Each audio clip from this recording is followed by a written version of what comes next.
Bismillahirrahmanirrahim. I am Dr. Sayyid Raza Mohyuddin, member of the visiting faculty, Time Institute, Multan for MPH classes.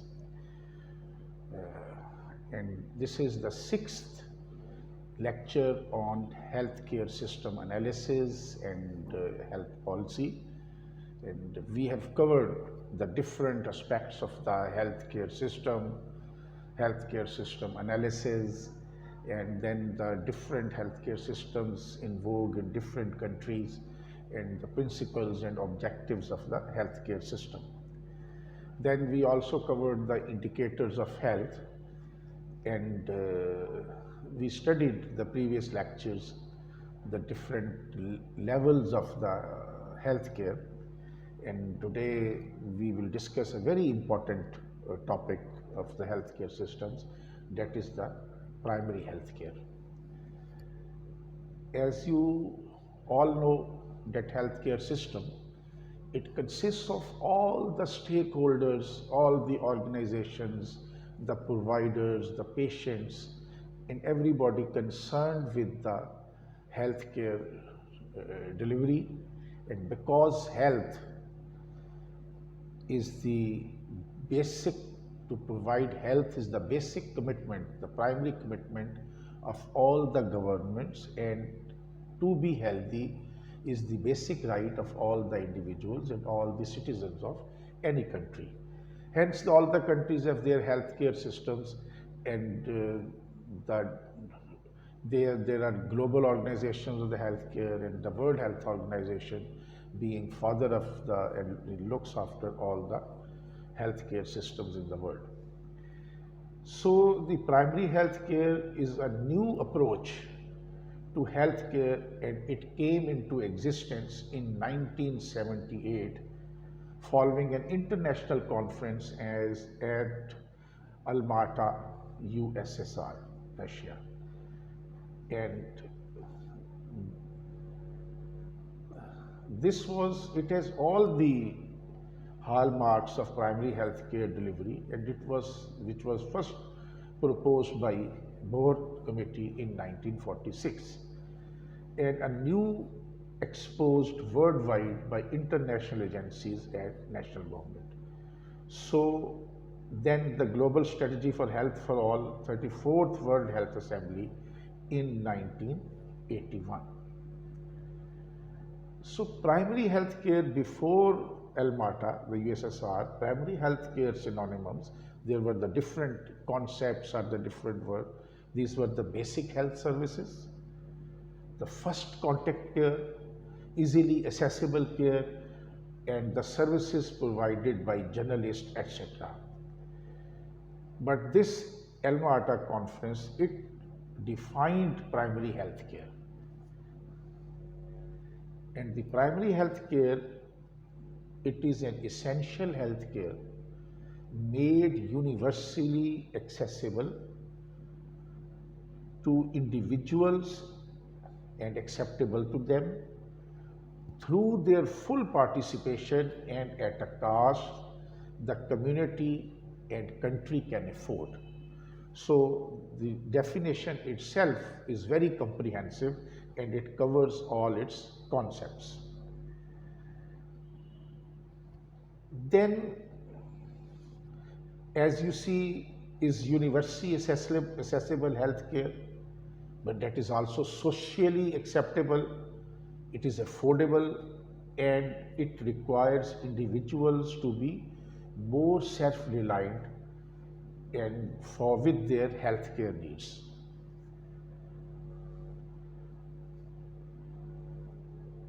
So primary, the levels of healthcare, as you know, there are three levels of healthcare. The primary healthcare is first level of contact between the individuals and the health system. I told you health system delivery has different levels. So primary healthcare is the first level. So here the essential healthcare is provided, and a majority of prevailing health problems can be satisfactorily managed. So with this essential care, the majority of problems are addressed. And the closest to it is closest to the people, and it is provided by primary health care center.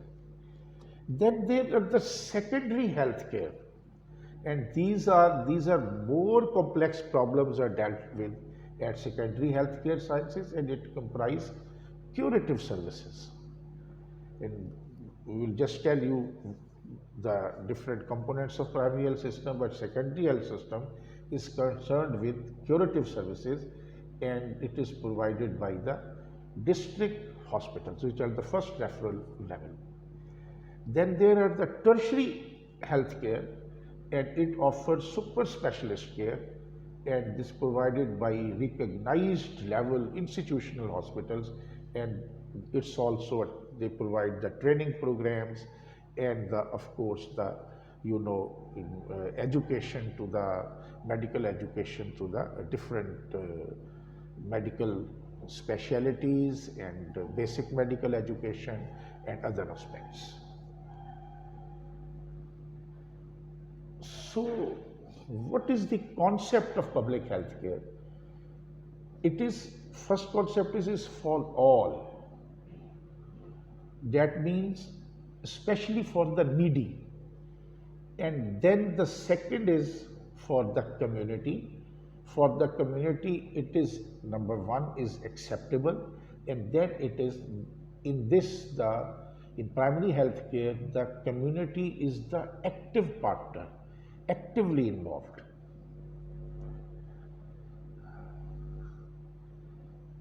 Then you see what are the basic elements of primary health care. It is first is the health education. It is the health education is health problem preventing and controlling.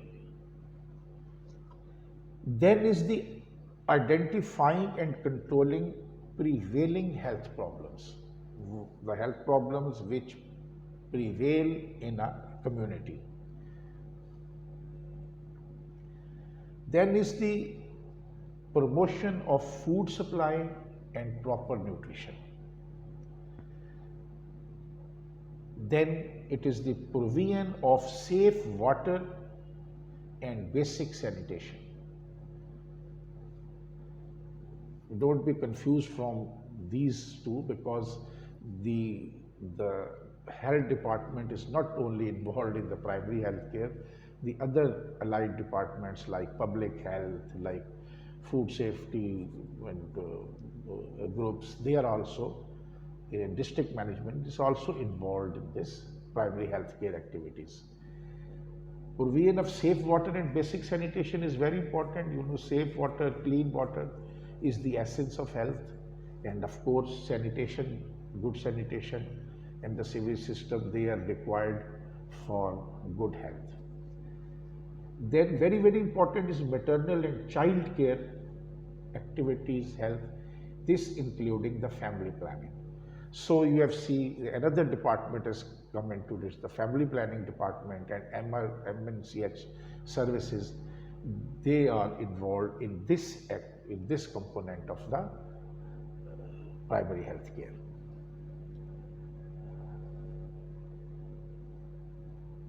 Then the other is the very, very important is the immunization.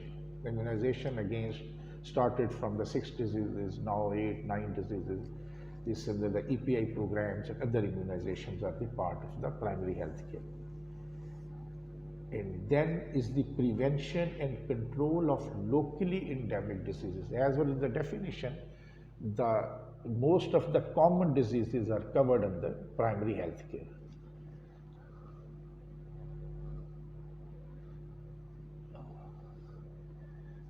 Then is the appropriate treatment of common diseases and injuries. Then is promotion on mental health services, and then environmental health services. Now we see what are the principles on which this primary health care is based. These principles are based on these four. Is first is equitable distribution. This must be given. Equity means this primary health care must be given to all individuals in equal amount in community, irrespective of their gender, age, caste, color, urban, rural, and social class. With whatever religion you have, whether you are a male or you are a female of any age, belonging to the remote area or in the heart of the city, these primary health care, the elements which I have already described, the health education, the immunization, the other safe, clean water, the treatment of basic ailments, the treatment of all that, this must be available in equitable distribution to all the citizens, to all the families, to all the communities, for whichever religion, whichever age, and from any social class they belong. And this equity, is very necessary. Equitable distribution is very necessary, not only for healthcare, but also for the educational services or educational duty provided by the government, and of course the law and justice, the governance, the other, safety and everything that must be the basic obligation of the governments. Then, despite this equitable distribution, in addition to it, the other principle is community participation. And I told you this, as the basic definition is, the community involvement is the part that it is involvement of individuals, families, and communities in promotion of their own health and welfare in an essential ingredient of PHC. So the community, the people must be involved in the primary health care program. Then there is, this I already told, there must be intersectoral coordination. The third principle is intersectoral. As I told you that this Alma Ata effort, the PHC involved in addition to the health sector or related sectors and aspects of the community and nutrition development, is agriculture, food, industry. They all are the responsible for the primary health care. And then is the appropriate technology. For all this, the technology and scientific methods adopted for which are acceptable to the local needs, and those they apply are for whom they are used.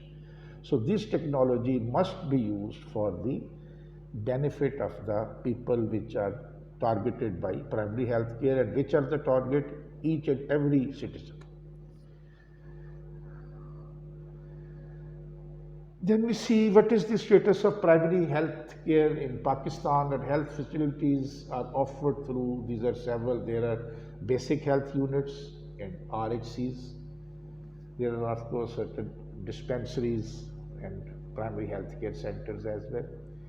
And BHU serves 5,000 to 10,000 population. 5 to 10 BHUs are linked to an RHC, under this RHC. And the services which are provided at BHU are maternity and child health services, child care, immunization, diarrheal control, malaria control, mental health, school health services.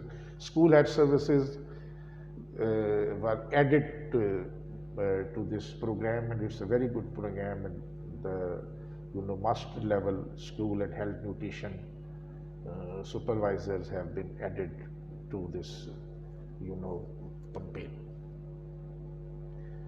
Then there is a handsome staff there, the medical officers, the dispensers, LHVs, the MCH workers, and all that. Now in RHC, RSC is they have got the indoor facility as well. It has 25 beds, then equipped with a laboratory, and then the minor surgery can also be done, and then it is with the ambulance service as well. The some BHUs they also do have a ambulance. Most of the BHUs now later on in 2016-17 small ambulances were also provided to the BHUs as well. Now each RSC is linked to Tehsil or Taluka hospital or whatsoever there is the Tehsil level place in the province, and these Tehsil level hospitals or Taluka hospitals are linked to district headquarter hospital. So this is the line of referral. And of course, the emergencies or the serious patient, they can be directly referred to this. And this whole system is designed as integrated rural health complex.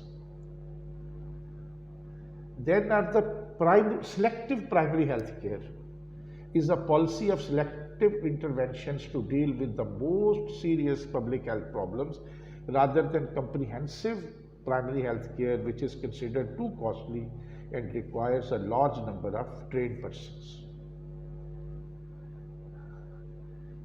UNICEF has given a proposed selective approaches: growth monitoring, oral rehydration salt, breastfeeding, immunization, family planning, and female education.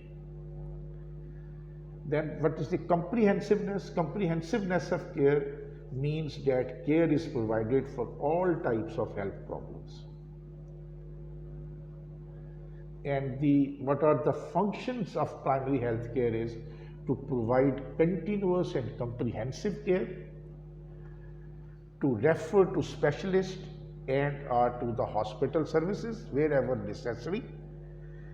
And number 3 is to coordinate health services for the patient and to guide the patient within the network of social welfare and public health services, and to provide the best possible health and social services in the light of economic consideration. As the word is the referral to the subjects, let me tell you that the referral system is very important function or the component of healthcare delivery system. And the referral is not upward referral, there is a backward referral as well. You refer a patient, a TB patient or a patient to a district hospital for assessment. Now the hospital assesses the patient, declare him a pulmonary TB patient, and refers back the patient to the concerned primary health center for the provision of medicines and as well as the care follow-up. In the same pattern, the different patients are referred after treatment for a few days back to the RSCs where they can be looked after. And this is all about primary health care, and in the end I will just add to the Benazir program, now called as a national program, and IRMNCH program, which is consists of the lady health workers and lady health supervisors, and it is a landmark in the preventive and primary health services in Pakistan. Thank you.